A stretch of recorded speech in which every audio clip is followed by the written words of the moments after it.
আসসালামু আলাইকুম রহমতুল্লাহি ওবরকাতুহু। সম্মানিত দর্শক, বাংলাদেশের রাজনীতিতে চীন ইদানিংকালে খুবই গুরুত্বপূর্ণ হয়ে পড়েছে। কেবল বাংলাদেশ নয়, পাক ভারত উপমহাদেশের রাজনীতিতে এই মুহূর্তে চীন পরাশক্তি। তাদের যে দাপট, এই দাপটের কাছে এখন আমেরিকা শিশু। আফগানিস্তান থেকে শুরু করুন, এই মুহূর্তে রাশিয়া এবং চীন তাদের কৌশলগত পার্টনার হিসেবে পুরো আফগানিস্তানের যে তালেবান সরকার তাদেরকে যেভাবে সাহায্য করছে এবং সহযোগিতা করছে, এবং এই মুহূর্তে আফগান অর্থনীতি যেভাবে ঘুরে দাঁড়িয়েছে এবং আফগান মুদ্রা খুব অল্প সময়ের মধ্যে যে শক্তিমত্তা অর্জন করেছে, যেটি মার্কিন ডলারের সঙ্গে সামঞ্জস্যপূর্ণ।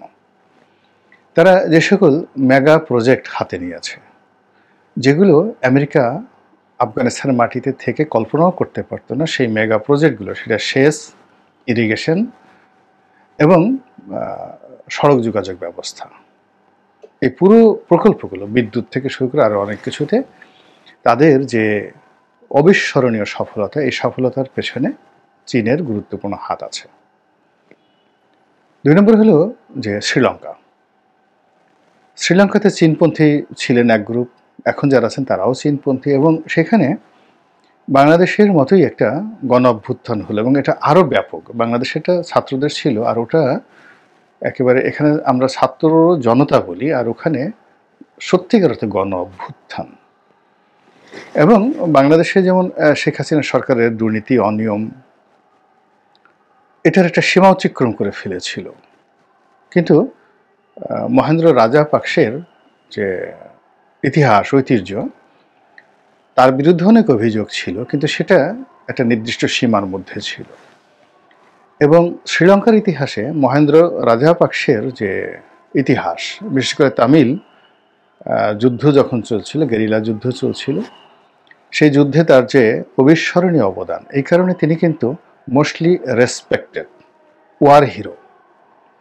তো তার মতো মানুষকে সপরিবারে শ্রীলঙ্কা ছাড়তে হয়েছে, এবং পুরো অর্থনীতি দেউলিয়া হয়ে গিয়েছিল।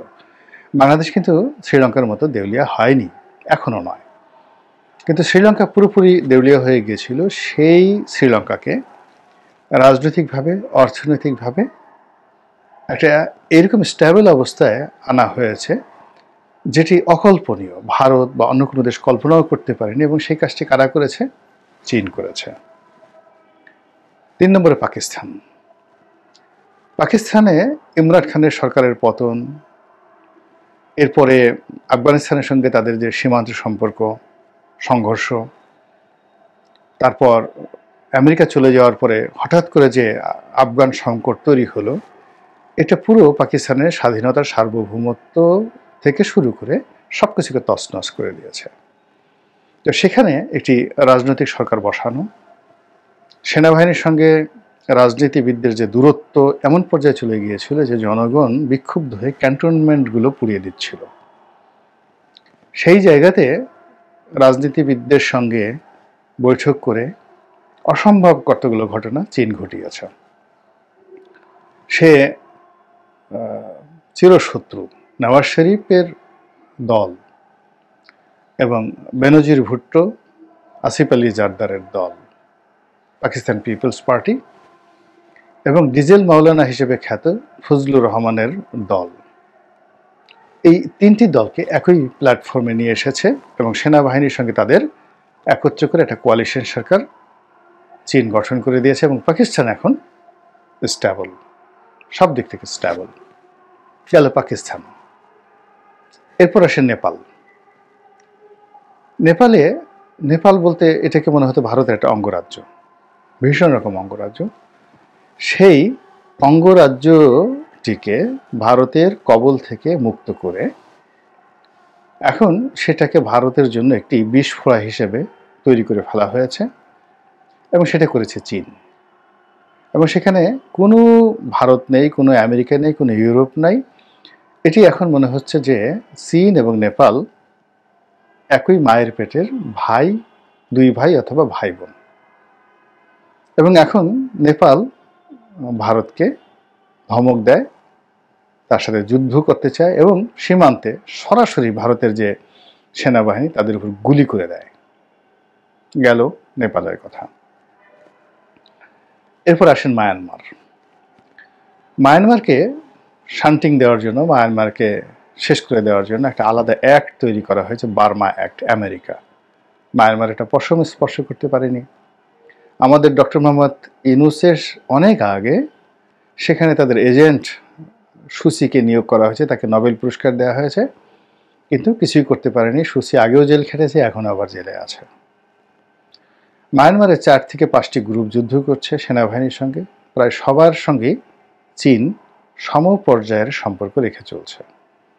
সরকারের সাথেও আছে, বিরোধী পক্ষের সাথে আছে, এবং সেখান থেকে কুইট ইন্ডিয়া, ইন্ডিয়াকে আউট করে দেওয়া হয়েছে। এবং ইন্ডিয়ার যে বিশাল বিশাল ইনভেস্টমেন্ট ছিল, পুরো জায়গার থেকে চীন তাদের কৌশল প্রয়োগ করে উঠিয়ে দিয়েছে।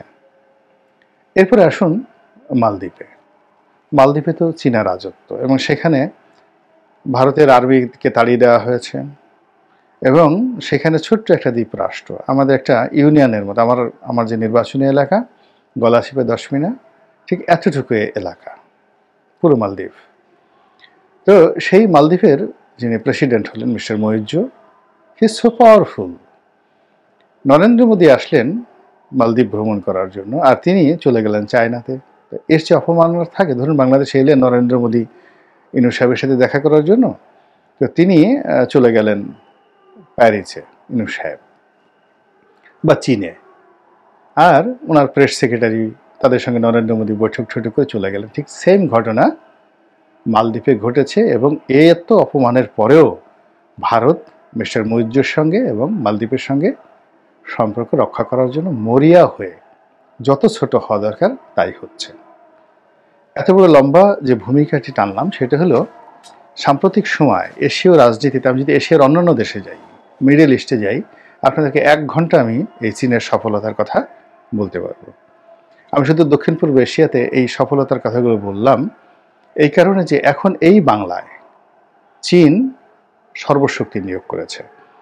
এখানে যে কোনোভাবে হোক তারা বাংলাদেশে তাদের আধিপত্য কায়েম করতে চায়, প্রভুত্ব কায়েম করতে চায়, এবং এই বাংলাদেশের ভূমি ব্যবহার করে তারা আমেরিকাকে এবং ভারতকে একটা উচিত শিক্ষা দিতে চায়। এবং এখানে চীন খুব সুকৌশলে যেভাবে শেখ হাসিনাকে পচিয়েছে, যেভাবে আওয়ামী লীগকে পচিয়েছে, সেখান থেকে আওয়ামী লীগের ফিরতে কতটা সময় লাগবে এটা প্রশ্ন সাপেক্ষ বিষয়। ফিরতে পারবে কিনা দ্বিতীয় প্রশ্ন। আর শেখ হাসিনা এবং তার যে পরিবার, শেখ পরিবারের যে রাজনীতি বাংলাদেশে কিভাবে পুনর্বাসিত হবে, এটি গবেষণার বিষয়। এবং এই পুরো কাজের সঙ্গে চীনের একটা বিরাট লং টার্ম একটা শান্ত মন, শান্ত মস্তিষ্কের একটা যাকে বলা হয় গ্রাউন্ড ওয়ার্ক ছিল। চীন অনেস্টলি চেয়েছিল শেখ হাসিনাকে সাহায্য করার জন্য, আর সেটা 2018 সন থেকে। এবং 2018 সনের যে নির্বাচনটা, এটা কিন্তু ভারত যেভাবে চেয়েছে, শেখ হাসিনা যেভাবে চেয়েছে সেভাবে হয়নি। শেখ হাসিনা এবং ভারতের যে প্রেসক্রিপশন সেটা ছিল যে বিএনপিকে 80 থেকে 90টি সিট দেওয়া হবে, এবং অন্যান্য দল মিলে 100-র মতো সিট থাকবে, আর বাকি 200 সিটে আওয়ামী লীগকে পাশ করে আনা হবে। ঠিক সেই জায়গাতে একেবারে 24 ঘন্টার নোটিশে চীন এমনভাবে ঢুকে পড়েছে যে কিভাবে যে ভোট হয়ে গেছে 2018 সনে রাতের ভোট, এটা ভারতের যে গোয়েন্দা সংস্থা কল্পনাও করতে পারেনি। পুরো কাজটা চীন করে দিয়েছে। এবং এর ফলে কি হলো, শেখ হাসিনাকে জনগণের কাছে বেঈমান, বিএনপির কাছে মুনাফিক, এবং তার নিজের দলের লোকদের কাছে একটা খেলনা পুতুল বানিয়ে দিয়েছে। আর দিল্লির সঙ্গে তার সম্পর্কটাকে একেবারে প্রশ্নবিদ্ধ করে তুলেছে।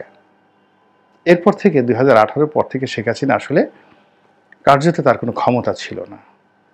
তিনি একবার চীনের দিকে ঝোঁকার চেষ্টা করেছেন, একবার আমেরিকার দিকে ঝোঁকার চেষ্টা করেছেন, একবার ফ্রান্সের দিকে ঝুঁকে ফ্রান্সের সাহায্য নিয়ে ইউরোপীয় ইউনিয়নের সম্পর্ক রাখতে চেয়েছেন, আর দিল্লির সঙ্গে বারবার চেষ্টা করেছেন, কিন্তু কেউ তাকে বিশ্বাস করেনি। আর তিনিও যেভাবে লোকজন সহকারে পরিবেষ্টিত থাকতেন, তিনি নিজের ওজন, আকার, আকৃতি, অবস্থান এটা তিনি বুঝতে পারেননি। ফলে তাকে বাংলাদেশ থেকে ভারতে চলে যেতে হয়েছে। এখন প্রসঙ্গে আসি, সেটা হলো চীন বাংলাদেশে তৎপরতা চালাচ্ছে। তৎপরতার সঙ্গে তারা পাকিস্তানকে নিয়ে নিয়েছে। এখন তারা ধর্মভিত্তিক সকল দলের সঙ্গে সম্পর্ক রক্ষা করছে, বিএনপির সাথে সম্পর্ক রক্ষা করছে, আর জামাতের সঙ্গে সম্পর্ক রক্ষা করছে সমান তালে। আপনারা দেখেছেন যে বিএনপির একটা বিরাট গ্রুপ ইতিমধ্যে চীন ভ্রমণ করে এসেছে এবং তারা চীনে গিয়ে চীনের কমিউনিস্ট পার্টির লোকদের সাথে কিভাবে বৈঠক করেছে।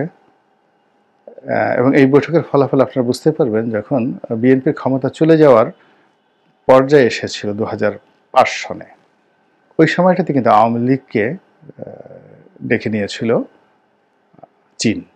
শেখ হাসিনার নেতৃত্বে বেশ কয়েকবার চীনের উচ্চ পর্যায়ের একটি গ্রুপের সাথে, প্রতিনিধির সঙ্গে আওয়ামী লীগের নেতাদের ঘন ঘন বৈঠক হতো। এবং আমি যে ওই সৈয়দ আবুল হোসেনের যে দৌড়ের গল্প বলেছিলাম, ওটা ওই চীনে হয়েছিল। তখন সাবির হোসেন চৌধুরী, ওবায়দুল কাদের সাহেব, আবুল হোসেন সাহেব এবং স্বয়ং শেখ হাসিনা চীনের ভ্রমণে ছিলেন এবং একটা স্পোর্টস স্কুলে যখন তাদেরকে নেওয়া হলো সেখানে এই দৌড়ের ঘটনাটি ঘটেছিল। তো এখন এই যে ক্ষমতায় বিএনপি, কিন্তু আওয়ামী লীগের লোকদেরকে তারা টেনে নিচ্ছে, এটা বিএনপি তখন কাউন্ট করতে পারেনি এবং তারপরে কিন্তু আওয়ামী লীগই ক্ষমতায় এসেছে 1/11-এর পর। আবার এখন ধরুন ডক্টর মোহাম্মদ ইউনূস ক্ষমতায় আছে, কিন্তু এখন তারা আওয়ামী লীগের লোকদেরকে বাদ দিয়ে বিএনপির লোকদেরকে চীন ভ্রমণে নিয়ে যাচ্ছে, আবার জামাতের লোকদেরকেও চীন ভ্রমণে নিয়ে যাচ্ছে এবং it's a very dangerous game. এবং আপনারা নিশ্চিত থাকেন যে আগামীতে যদি চীন চায় জামাত ক্ষমতায় আসবে, যে কোনো ফর্মে, যে কোনো মূল্যে, যে কোনো স্ট্রাকচারে জামাতি ক্ষমতায় আসবে। আর চীন যদি চায় বিএনপি ক্ষমতায় আসবে, তাহলে বিএনপি ক্ষমতায় আসবে। এবং এখানে যে সমস্যাটা হবে সেটা হলো, জামাত যদি ক্ষমতায় আসে, বিএনপির অস্তিত্ব হয়ে যাবে জাতীয় পার্টির মতো এবং তারা সঙ্গত কারণে নিরাপত্তার জন্য আওয়ামী লীগকে ওয়াকওভার দেবে। আবার বিএনপি যদি ক্ষমতায় আসে, তারাও কিন্তু জামাতকে নির্মূল করার জন্য সর্বশক্তি নিয়োগ করবে এবং তারাও তাদের মাঝামাঝি, জামাত এবং তাদের মাঝামাঝি একটি শক্তিশালী দল আওয়ামী লীগকে দাঁড় করিয়ে দেবে।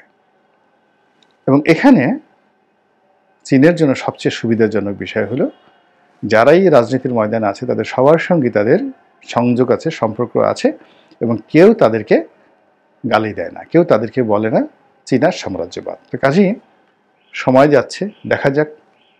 সামনে অনেক রাজনীতির খেলাধুলা আছে, অনেক সমীকরণ আছে, অনেক যোগ বিয়োগ আছে, অনেক নায়ক দেখবেন, অনেক নায়িকা দেখবেন, অনেক মঞ্চ তৈরি হবে, আবার অনেক মঞ্চের পর্দা নেমে যাবে, আবার নতুন পর্দা আসবে।